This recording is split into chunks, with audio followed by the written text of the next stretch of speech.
ನಮಸ್ಕಾರ ಎಲ್ಲರಿಗೂ welcome to my channel. ಇವತ್ತು ಕಡಲೆ ಬೇಳೆಯಿಂದ ಮಿಕ್ಸರ್ ಮಾಡೋದು ಯಾವ ಥರ ಅಂತ ನೋಡೋಣ.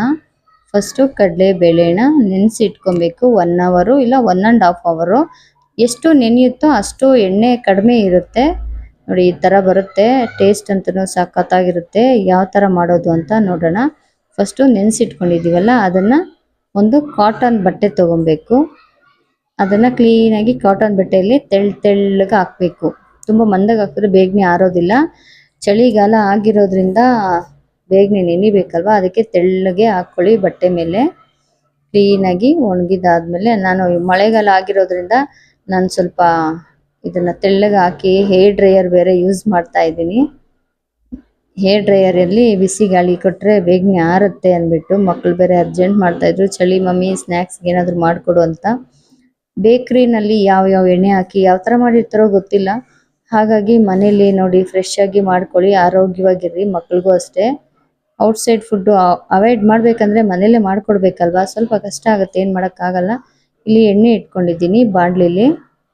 ಅದಕ್ಕೆ ಫ್ರೆಶ್ ಆಗಿರೋ ಕರ್ಬೇವಿನ ಸೊಪ್ಪು ಹಾಕ್ಕೊಂಡು ಕ್ಲೀನಾಗಿ ಫ್ರೈ ಮಾಡ್ಕೊಬೇಕು ಎಣ್ಣೆಯಲ್ಲಿ. ಮತ್ತು ಇದನ್ನು ನೋಡಿ ಆರಿಸಿಟ್ಕೊಂಡಿರೋದು ನೋಡಿ, ಈ ಥರ ಅಂಟಬಾರ್ದು ಕೈಗೆ, ಆ ಥರ ಇರಬೇಕು. ಅಂದರೆ ಅಷ್ಟೊಂದು ಒಣಗಿಸ್ಲೂಬಾರ್ದು, ತುಂಬ ಗಟ್ಟಿಯಾಗಿ ಕರಮ್ ಅಂತ ಗಟ್ಟಿಯಾಗಿಬಿಡುತ್ತೆ. ಸ್ವಲ್ಪ ಸಾಫ್ಟಾಗಿ ಚೆನ್ನಾಗಿ ಬರಬೇಕಂದ್ರೆ ಸ್ವಲ್ಪ ತೇವ ಇದ್ದಾಗೇ ಹಾಕಬೇಕು. ಇದನ್ನು ಲೋ ಫ್ಲೇಮಲ್ಲೇ ಗೋಲ್ಡನ್ ಬ್ರೌನ್ ಬರೋವರೆಗೂ ಮಾಡ್ಕೊಬೇಕು. ಅದನ್ನೆಲ್ಲ ಒಂದು ಬೌಲ್ಗೆ ಹಾಕ್ಕೊತಾ ಇದ್ದೀನಿ. ಇಲ್ಲಿ ಎಲ್ಲ ಸಮ ಪ್ರಮಾಣದಲ್ಲಿ ಉಪ್ಪು, ಖಾರ ಮತ್ತು ಪೆಪ್ಪರ್ ಪೌಡರ್ ಅಂದರೆ ಮೆಣಸಿನ ಪೌಡರು ಕ್ಲೀನಾಗಿ ಎಲ್ಲನೂ ಸೇಮ್ ಅಳತೆ ತೊಗೊಂಡಿದ್ದೀನಿ. ಮತ್ತು ಇಲ್ಲಿ ಕರ್ಬೇವಿನ ಸೊಪ್ಪನ್ನ ಎಣ್ಣೆಲಿ ಹಾಕಿ ತೊಗೊಂಡಿದ್ದೀವಲ್ಲ ಅದನ್ನು ಕ್ಲೀನಾಗಿ ಈ ಥರ ನೋಡಿ ಕೈಲೇ ಕಿವುಚ್ಕೊಬೇಕು. ನೀಟಾಗಿ ಫುಲ್ಲು ತುಂಬ ಸಣ್ಣದಾಗಿ ಕಿವುಚ್ಕೊಬೇಕು. ಅದನ್ನು ಕೂಡ ಇದಕ್ಕೆ ಹಾಕ್ಕೊಬೇಕು. ಕ್ಲೀನಾಗಿ ಇವಾಗ ಮಿಕ್ಸ್ ಮಾಡಬೇಕು. ಉಪ್ಪು, ಖಾರ, ಪೆಪ್ಪರು ಎಲ್ಲನೂ ಕ್ಲೀನಾಗಿ ಮಿಕ್ಸ್ ಆಗೋ ಥರ ಮಾಡ್ಕೊಬೇಕು. ನೋಡಿ ರೆಡಿ ಆಯಿತು. ಇನ್ನೇನು ಬಾರಿಸೋದೇನೆ. ಸಖತ್ ಟೇಸ್ಟ್ ಮಾತ್ರ ಇದೆ. ಬಿಸಿ ಬಿಸಿ ತಿಂದ್ರೇನು ಸೂಪರಾಗಿರುತ್ತೆ, ಮತ್ತು ತಣ್ಣಗಾದ್ಮೇಲೇನು ಅಷ್ಟೇ ಚೆನ್ನಾಗಿರುತ್ತೆ. ನೋಡಿ ಯಾವ ಥರ ಮಾಡೋದಂತ ನೋಡಿ ಮಾಡ್ಕೊಳ್ಳಿ. ನೋಡಿ ಇದಕ್ಕೆ ನಾನು ಇದು ಇನ್ನೊಂದು ದಿವಸ ಮಾಡಿರೋದು.